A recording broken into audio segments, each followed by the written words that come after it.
From LA Times Studios, I'm Sarah Rodman, and this is The Real, your source for all things entertainment.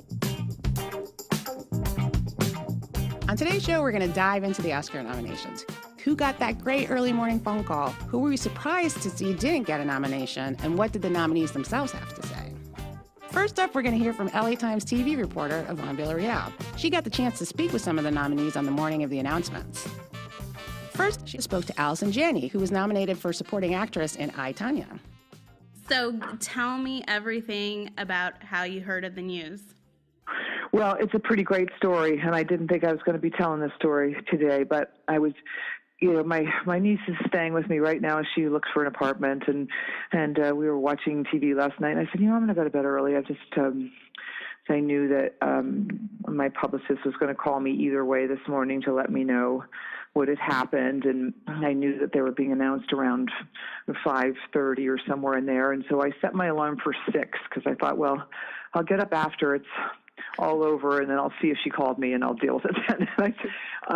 And then literally at I found out after at 5 a.m., my bedroom doors stormed open, and all of these people stormed into my bedroom, and some of them, it was dark, so I couldn't see who it was, and I started hearing voices. My friends had all flown in to surprise me, to jump on my bed and wake me up to watch the announcement with me.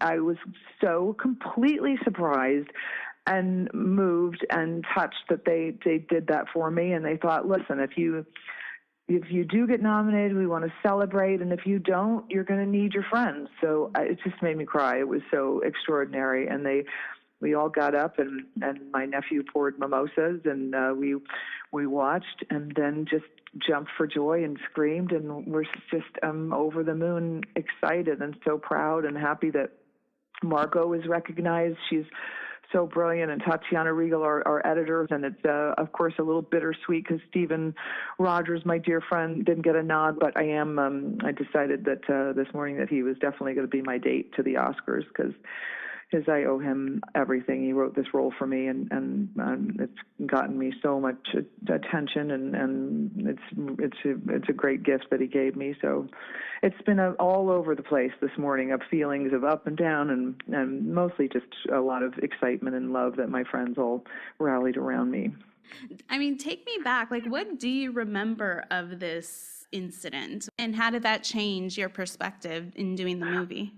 Well, I used to be a figure skater, so I was very aware of Tonya and Nancy and the figure skating world in general. I didn't get very far in my career. I was a little too tall for the acrobats required for being a figure skater, so I always was aware and watched the figure skating. So when this happened, I was in New York City, and I was glued to the TV. It was, as we know, it was the advent of the 24-hour news cycle, so we were fed the story, all the time. And the narrative that was being fed to us was that Nancy was this nice princess and refined figure skater, and Tonya was the bad girl from the wrong side of the tracks. And that was what we were fed, and that's what I believed. I was totally on Nancy's side if you had to pick sides. And it's not like I am not on Nancy's side now either. It was a terrible thing that was done to her, but I feel I have a lot more understanding and nuance to Tanya's story and what she grew up with and what she was up against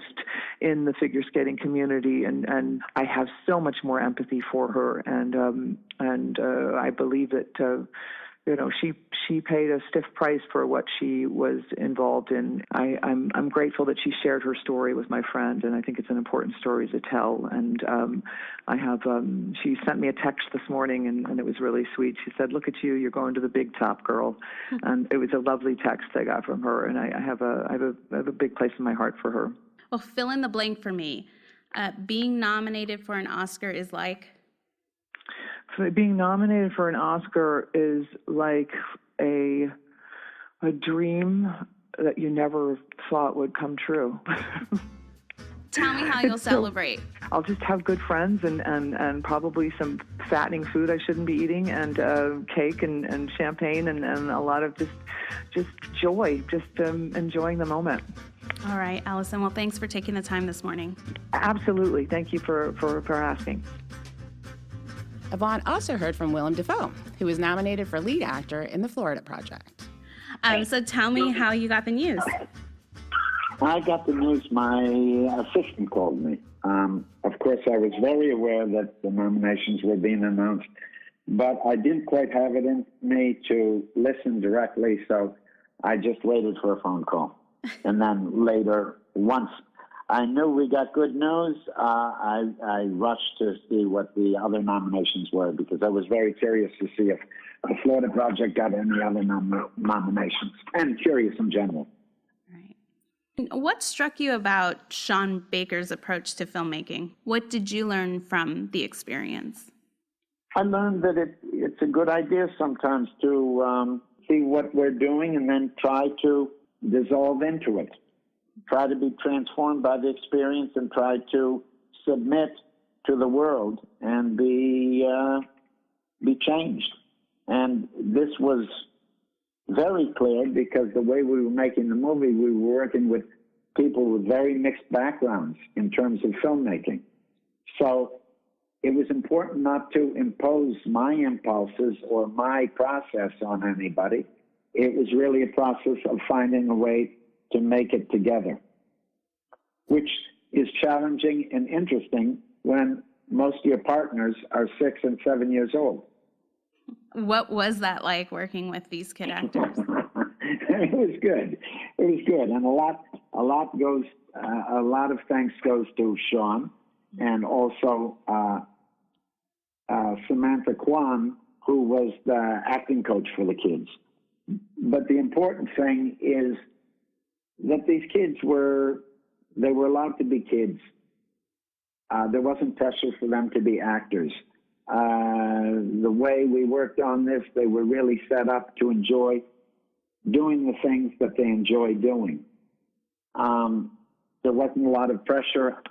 The most important thing was not to make them self-conscious, make them feel free. And in many cases, Sean was able to give them things to work on and then follow their lead. Did it enhance you as an actor, you feel? Yes, I think so. I think for a fairly obvious reason. They can't be controlled, and they can't repeat things generally. They don't want to repeat things. They aren't so interested in craft. They're interested in sensation. So to be with them, you have to be fluid, and you have to tap into that chaos, which is a beautiful source of creativity and invention. Complete this sentence for me. Being nominated for an Oscar is like? It's like being welcomed into a community. All right, Willem. Well, thanks so much for taking the time this morning. I really appreciate it. Congratulations. Thank you. Good morning. How are you? Good. We also spoke to Guillermo del Toro, who was nominated for several Oscars for The Shape of Water. So you're leader of the pack today with 13 nominations. Congratulations. Yeah, I'm very, very happy. It's better than morning coffee. How did you get the news this morning? Well, waiting patiently, surfing channels with coffee, plenty of coffee and friends. So it was a very nice way to receive it. What is it like to have a film that is in the conversation? What is beautiful is to get there, being faithful to yourself and the images that you love, and you have loved all your life, to arrive with a story and characters that you have essayed in other films before in one way or another, and you bring 25 years of craft and 25 years of learning into a movie. It's really beautiful, because it's happening for the right reasons in the right way. Why do you think people have responded so strongly to Shape of Water? Well, it's a movie that I felt the urgency to do. And when I got the key to the kingdom, to the story with Daniel Krauss at the end of 2011, it felt like a mission, it took that many years. It's a journey of almost 5 years, and it was. If you feel the urgency, you hope that it's going to resonate with the urgency in other people. But, fortunately, in this instance, the synchronicity with the zeitgeist was real and happening, and that is beautiful. Complete the sentence for me. Being nominated for an Oscar is like? The greatest prom night in the world. Well, Guillermo, congratulations, and thank you so much for taking the time to speak with us. Thank you very much. Have a good day. Thanks, Yvonne. It is always kind of cool to hear how excited they all are when they get the nomination. In director Jordan Peele's Get Out, Chris, played by Daniel Kaluuya, is invited for a weekend away with his girlfriend Rose, played by Allison Williams, to meet her parents upstate. At first, Chris brushes off the family's strange behavior as nervous attempts to deal with their daughter's interracial relationship. But as the weekend progresses, a series of increasingly disturbing discoveries lead him to a truth that he could never have imagined. Good to see another brother around here. Yes, of course it is. There you are. Oh, hello. I'm Philomena, and you are? Chris, Rose's boyfriend. Chris was just telling me how he felt much more comfortable with my being here. That's nice. Get Out on iTunes Movies. Next up, we're going to hear a conversation from LA Times film critic Justin Chang and film reporter Travell Anderson discussing the Oscar nominations. Hello, I'm Justin Chang. I'm a film critic for the Los Angeles Times. And I'm Travell Anderson, Chief Diversity Police for the LA Times. We are here at the Sundance Film Festival, here in our condo off Main Street. But we're not going to talk about Sundance. We're here to talk about the Oscar nominations, which were just announced at the butt crack of dawn this morning. Yes, I'm literally still in my pajamas, but we won't talk about that part. We won't. Well, we can, though. We'll see how it goes. If we run out of things to talk about the Oscars, we can totally throw this conversation to your pajamas. There's plenty to talk about. But yeah, it's been, I don't know, Travell, you've been writing about this nonstop for the past several hours as we've just been taking reactions from nominees, surprises, and yet some, mostly, I think, an expected bunch, but some very cool, I feel better about this group than I think I have in a while. You do? I do. I mean, it's not that it's perfect, but I think, we've been talking about issues of inclusiveness and diversity and representation and all those watchwords. The headlines of the day beyond The Shape of Water leading the nominations with 13, Greta Gerwig for Lady Bird, Jordan Peele for Get Out, both in the director category, again, kind of not the first time, incidentally, that a white woman and a black man have been nominated for Best Director. That happened with Catherine Bigelow and Lee Daniels several years ago. And we know what happened with that one. Well, Yeah, it's been interesting. I mean, I think, we've seen a lot of conversation, obviously, right, about the hashtag Oscars so white thing. So many people would like to say it's over because, some black folks are nominated. But I think there's more work to be done in terms of diversity and inclusion industry-wide. And until we get to that point, we won't see a truly, fully diverse set of Oscar nominees. But from what we have this year, I think it's okay. It's a lot of surprises for me personally, because I'm super pessimistic about life. But I think, we see here a number of actors of color nominated. It's worth noting, I don't think any of them are going to win this year, which No, is of course not. But at the same time, I feel that those choices, people like Mary J. Blige for Mudbound and Octavia Spencer for The Shape of Water, both nominated in Best Supporting Actress. Daniel Kaluuya, who I was so happy to see nominated for Get Out. I feel like, me too. I don't think that was a done deal by any stretch of the imagination. So I was thrilled to see that. And not to prognosticate too far into the future, I think we're looking at 4 white Oscar winners in the acting categories this year. Oh, definitely, which is right part of the conversation, right? Yeah. People of color can be nominated, but if they're not winning, what does it really mean? I mean, no shade. Octavia Spencer is basically nominated for playing the same role that she always plays, which is, the mammy-made, sassy black woman type of role. I really liked Mary J. Blige's performance in Mudbound. I think she deserves a lot more attention than she's getting. Like, she deserves to be winning these awards, in my opinion. But, it's good to see that she's at least in the conversation. Very much so. And in that category, Can we please talk about Tiffany Haddish? Please, let's do it. She absolutely deserved a nomination for supporting actress for her fantastic, hilarious performance in Girls Trip. She presented in the nominees this morning, which was a pretty clear sign she wasn't going to be nominated, although that would have been an awesome surprise if she had been. Shady, but that's fine.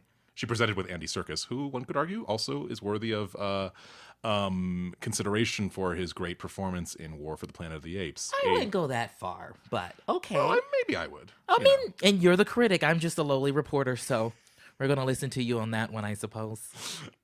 I think, it's interesting though that they had those two present, kind of taking them out of the conversation, but that's, it seems like just a little cruel to me. But yeah, the way they can rectify this is by having Tiffany Haddish just host the entire ceremony. Right. I mean, wouldn't that be hilarious? Well, I think they've already announced some white man is going to do it or something, I believe.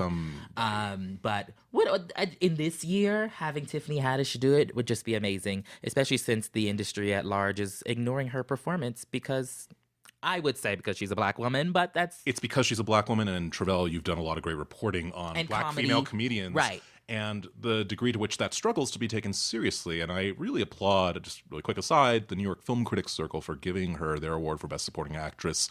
I think that's, as a critic, I think that's a very valuable function to kind of expand the parameters of what should be deemed award-worthy. We're not there yet. And there's the whole thing. We're working on it, yeah. We're working on it. I mean, diversity means many things. Mm-hmm. It applies to aesthetics. It applies to genres as well.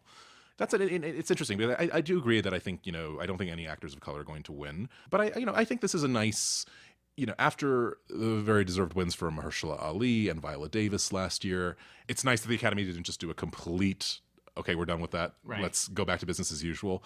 Maybe a little. It's interesting to point out that the performances by the actors of color, while they are great and they are amazing, there are some performances by, non-black, in this case, actors that are a lot more powerful and a lot more, meaningful in the particular context in which they're, done. And so this is, for me, as somebody who looks at diversity and representation, you won't see me holding a protest sign, if Mary J. Blige or Octavia or Daniel don't win. Sure. Although, if we wanted to mix things up and give it to them, I wouldn't say anything. No.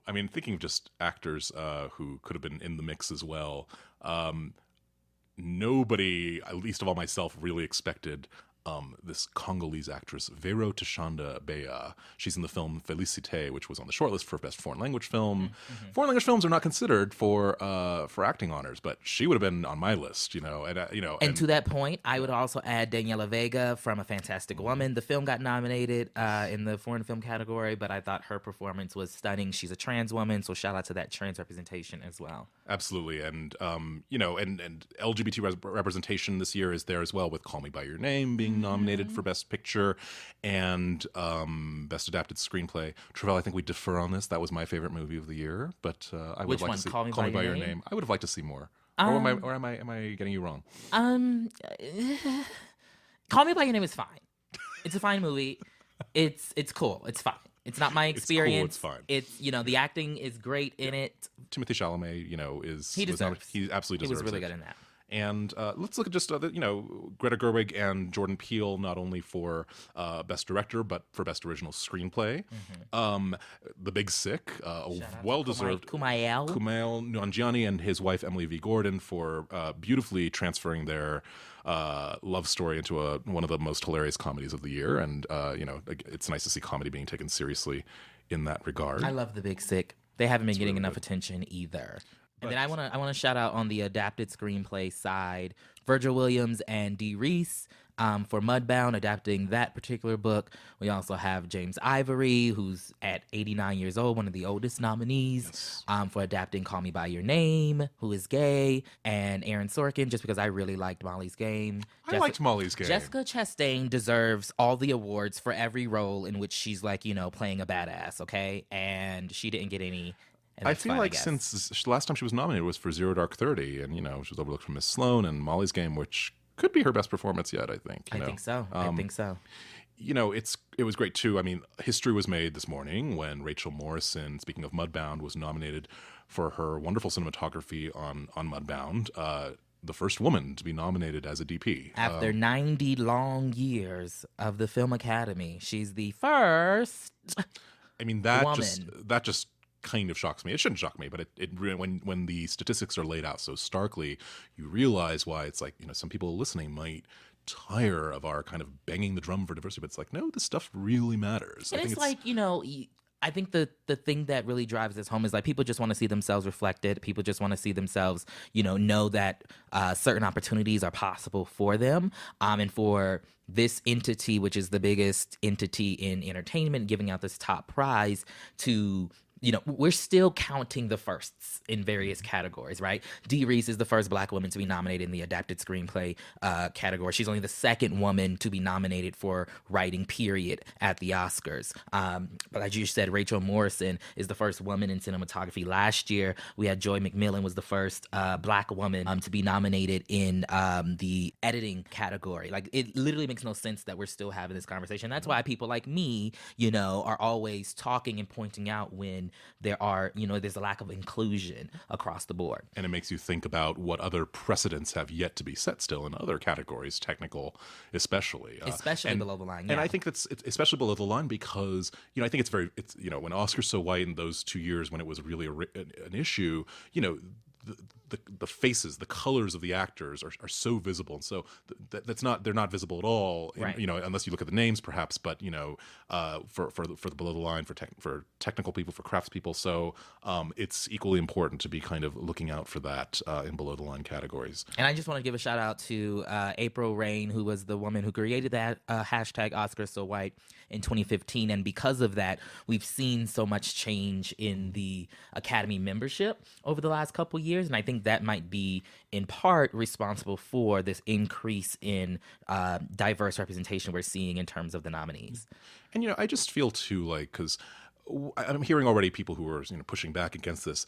There doesn't seem to be anything tokenistic about these nominations to me. I think Lady Bird is a wonderful film. I think Get Out is a wonderful film, and it's not just the makeup or the demographics of those filmmakers. Mm-hmm. Those stories in themselves effortlessly embody. Get Out is, I think, one of the nerviest, most confrontational treatments of racism in American society since I can't remember when. Right. And and that is and yet it's this terrific genre vehicle as well. So it's like those things are very tightly interwoven. And Lady Bird, it's not some feminist message movie. It just happens to be about a teenage girl and goes so deeply into her experience. Mm-hmm. It's like these are movies that just show they do wear their identities kind of on their sleeves. And The Shape of Water, which leads the pack with 13 nominations, directed by a Mexican filmmaker, mm-hmm. Guillermo del Toro, who who I think is one of those cultural chameleons sometimes people take for granted or forget the fact that he is Mexican, right. Because he can sort of transcend so many different cultural languages. Many people think he's white. Many people think he's white. It's interesting. Only 2 white men in the directing category About this year. time. And I will say, I think both Christopher Nolan and Paul Thomas Anderson are the 2 best choices they could have made for those those slots. I didn't like either one of those movies, but that's fine. Oh, Travell. Listen, I have a thing about movies that never mind. Keep going. You have a thing about not liking good movies. They're good to you, darling. Okay. But what I was saying about The Shape of Water was that is also a movie that very much embodies that ethos as well. It is about different minorities. Mm-hmm. A disabled woman mm-hmm. who is mute and scarred, a black woman, mm-hmm. A gay white man. And then a creature from the Black Lagoon, or from the Amazon rather, who come together to overthrow this, this very malevolent force system that wants to keep them mm-hmm. quiet and in their subservient positions and things like that. It wasn't my favorite movie, but I see why it resonates with so many people in the ways that it does. It embodies. And I thought Sally Hawkins did an amazing job in that role. Maybe she'll slide out this one. Probably not. But I think it's Frances McDormand, But I think Sally Hawkins, Yeah. We'll see. Can we talk a little bit about Three Billboards of Ebbing, Missouri? Let's, please. So this is a film that it's been getting a lot of attention. It swept the categories at the SAG Awards. It did very well at the Golden Globes as well. But there's this unique conversation going on, I think, about what the film actually does and says around the racial elements mm-hmm. of it. And I will say, when I first saw the movie, I loved it. I thought it was amazing. Then I watched it again. I was like, I don't know. Travell, we had the same experience on this movie, and I think a lot of people have had that experience because I saw it for the first time at the Venice Film Festival. You know, as we're at Sundance right now. I know sometimes it messes with your ability to process things because you're watching 5 movies a day.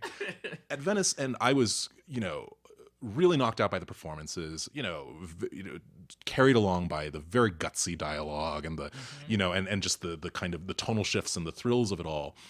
And I liked it a lot. And then you watched it again, and it was even before I've never seen anything quite like this backlash against Three Billboards because I think a lot of people are having this reaction to it. I watched it again, and those blind spots that it sort of pretends to be aware of but actually isn't, particularly with the way the black characters and it's not just a matter of like having kind of marginalized black characters, but this is a movie that kind of anchors race in the conversation about what it's about.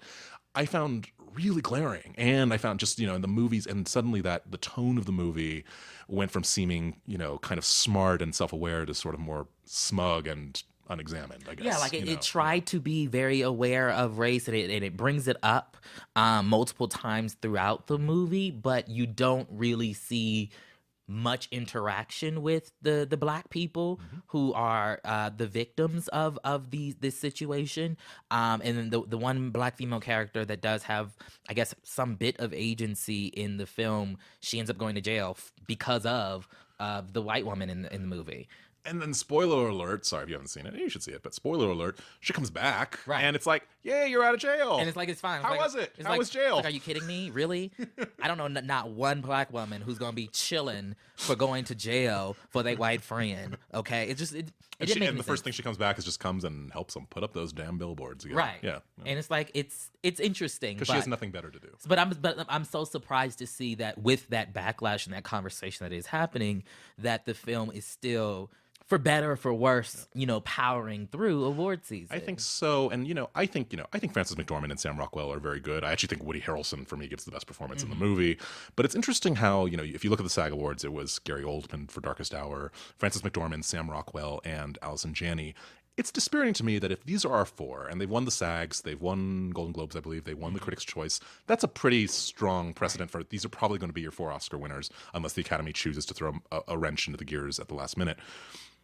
I feel like they're just kind of going with sort of the most obvious acting, the biggest, showiest acting, and I'm a little disappointed. I wish that some people are saying like, what's so great about Daniel Kaluuya in Get Out? And it's like, well, there's a lot of iconic power to that performance. Just the sight of him, in the sunken place, his eyes streaming. There's a reason that's been on the ads all over, and it's a very quiet acting. And I think sometimes, but that's sometimes and to me that's the best acting, right? Yeah. When you don't have to say too much, you can do all you need to do with your eyeballs. That's one of the reasons why I say Meryl Streep actually deserves her nomination for the Post this year, because she's doing that eyeball acting thingamabobbing, and it is so amazing. Like, I watched that and I thought it was like a great superhero movie. I was jumping out my seat. God, yes. I was like, she deserves everything. It is superhero. Captain America. Yes. Oh my God. I'm gonna steal that. You can have it free of charge. One name that I think we left out talking about the Best Actor race because it almost seems so obvious and yet easy to overlook. Denzel Washington, nominated for Roman J. Israel, Esquire. I think some people were probably theorizing he got the spot that was going to go to James Franco for The Disaster Artist, but then scandal has caught up with Franco, and the Academy is probably breathing a huge sigh of relief. I didn't like that performance anyway, so James Franco didn't deserve it anyway, regardless of his, alleged seedy past. But Denzel, I also did not like his performance in Roman J. Israel. I think it's a bad movie, and I think his performance was just weird. There were things that didn't make sense weird performance to me, and I was just like, I didn't like it. I thought it was a mess, and it's got me questioning why he's still acting. Which I hate to do because he's a legend and he's an icon. To me, it answered the question of why he's still acting because he can still pull something out of himself that we haven't seen. I mean, I'd rather see him doing this than shooting people with nail guns in the next Antoine Fuqua movie. Okay, shade, okay, rude. All right. Oh my God, what did Antoine Fuqua do to you? Nothing. Oh, I know. I love Antoine. Yeah, hey, they work well together. I was really glad when Denzel Washington won for Training Day. Many years ago. Yeah. But yeah, I'm glad to see, though, like I said, Daniel Kaluuya squeaked in there. Somehow he deserves it. And I also just want to give a shout out to Yance Ford, black trans man who directed the one of the best Strong documentary Island, really films good film. that are nominated. Strong Island, it's really good. It's on Netflix. Y'all should watch it. So just not to cut you off, in that documentary category as well, Abacus, Small Enough to Jail, which is directed by Steve James of Hoop Dreams fame and everything, and a really fascinating look at something that happened to a Chinese American family in New York. I kind of resonated with it as a Chinese American myself. Just a really good documentary. Anyways, go on. No, that's good. I Yeah. was just giving that shout out. I think that's amazing. I think we've talked enough. Yeah, I'm tired. I want to go to bed. Yes, you've earned it. We are here at Sundance. Our bunk bed is not too far away. Yes, we are So roommates at Sundance, we by are the way. roommates, yeah. I don't know if you wanted me to tell the whole world that, but oh well. It's all right. They know, as long as we don't have to show them pictures or video or anything. Yeah. Thank you for listening. We are still going to, of course, be paying attention to the Oscars for the next several weeks, as every entity in the media universe is required to do by law. So please keep listening, and you can follow me on Twitter. I'm at Justin C. Chang. And I'm on the Twitters at Trevell Anderson. That's Trevell Anderson. Thanks, guys. On the next episode, we are going to head back to Sundance and hear a little bit more about what went down in Park City from our team there. But in the meantime, be sure to download and subscribe to The Reel on Apple Podcasts or your favorite listening platform. Until next time, I'm Sarah Rodman.